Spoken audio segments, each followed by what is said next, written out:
아니, 오늘 이슈 토크에서는 국민의힘 전당대회 얘기를 해볼 텐데 조금 색다르게 풀어보려고 네 분한테 부탁을 드렸어요. 현재까지 여론조사 기준으로 빅4, 김기현, 나경원, 안철수, 유승민 이 네 사람이 지금 무슨 생각을 하고 있는가. 그 머릿속을 한번 들여다보자.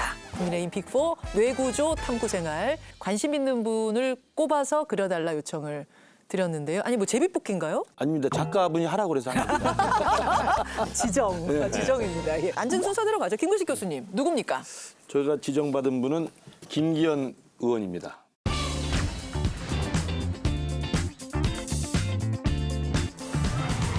제가 생각하는 지금 김기현 의원의 머리 뇌구조는 하이리스크 배팅을 시작을 했는데 상당히 지금 성과를 내고 있어요. 제일 먼저 당대표 출마 선언을 했고 굉장히 어려웠잖아요. 될까 말까라는 생각을 해보면 하이리스크에 건 거죠.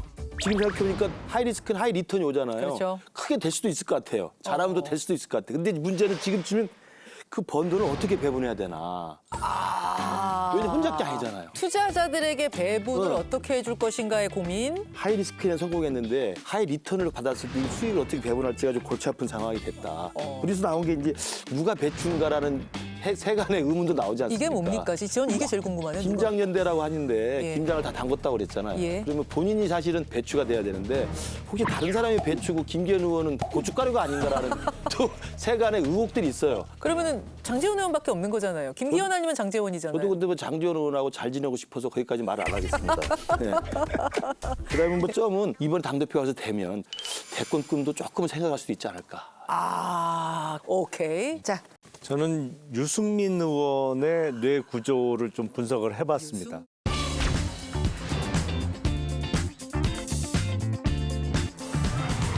유승민 의원의 정치 역경을 이렇게 보면 가장 크게 차지하는 부분이 반골이에요. 반골. 그러니까 DJ DOC의 노래가 생각이 나죠. 어떤 노래인가요?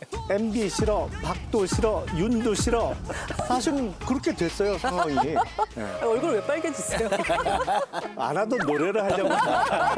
하여튼 다 싫다. 근데 유승민 의원은 누가 봐도 상당히 머리가 스마트하신 분이에요. 예. 정치인들 간에 토론 프로를 많이 합니다만 특히 경제 이슈와 관련해서 유승민 후보하고 누가 붙으면 경제야 유승민 얘기가 맞겠지. 밀릴 수밖에 없는. 예, 선점하고 들어가는 부분이 있거든요. 그러니까 뇌 구조에서 분명히 이 어떤 지적 우월함이 차지하고 있죠. 억울은 뭐예요, 그럼? 그럼에도 불구하고 지금 본인이 처한 정치 상황은 억울한 거예요. 본인 입장에서는. 아, 나는 이렇게 네. 천재적인데 잘할 수 스마트한데 있는데. 왜 나를 알아주지 않느냐라는 억울함. 소위 큰 정치를 향한 도전에서는 계속 실패하고 있단 말이죠. 본인 입장에서는 억울한 생각이 들 수밖에 없죠. 아, 그럴 수 있죠. 오케이. 자, 김성애 소장님. 보는 순간 아실 수 있습니다. 두 가지 특징이 있죠. 일단 대권의 골머리에 있다. 네. 지금 나와 있는 분 중에서 대권에 가장 근접했다고 본인이 생각하실 분으로는 저희가 안철수 대표를 꼽을 수 있고요. 안철수 의원.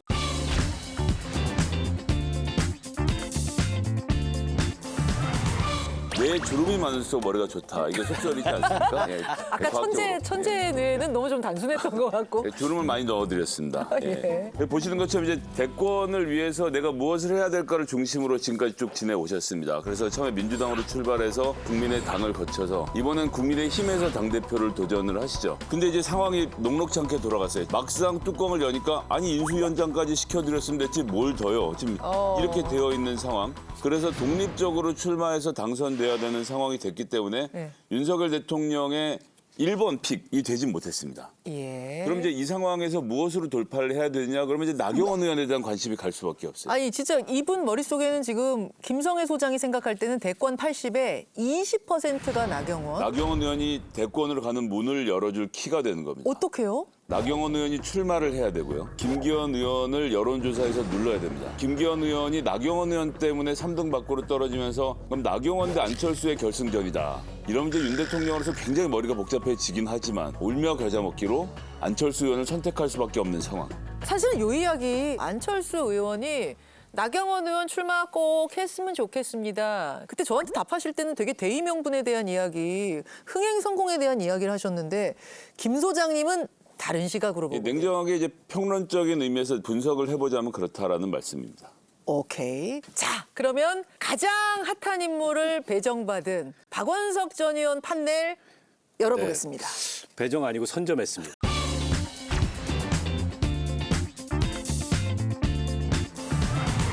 나경원 의원은 진짜 출마 생각이 저는 상당히 간절히 있는 것 같아요. 그래서 한 40%는 네. 이대로 출마할까 아, 이대로 출마할까가 아직도 한 40. 있다고 봅니다. 절반은 못 넘네요. 지금 뭐 대통령실에서 거의 그럼 파문한 거잖아요. 해임했다는 거는. 그럼에도 불구하고 이대로 출마할까 하는 생각이 여전히 한 40% 있다고 보고. 그러나 이제 시종일관 좌고우면이 너무 길었어요. 지금도 저는 좌고우면하고 있다고 봅니다. 이른바 이제 뭐 별의 순간이다. 이렇게 이제 국민의힘 내에서 얘기하시는 분들이 있는데 맞아요. 별의 순간을 놓친다면 전적으로 본인의 좌고우면 때문이라고 생각을 합니다. 여기도 조그만한 점 있어요. 요게 예전엔 좀 컸어요. 근데 줄어들어가지고 지금 거의 안 보이게 한 희미하게 점만 남았네요, 됐는데 거의. 초대장? 뭔 초대장이요? 관저 초대장.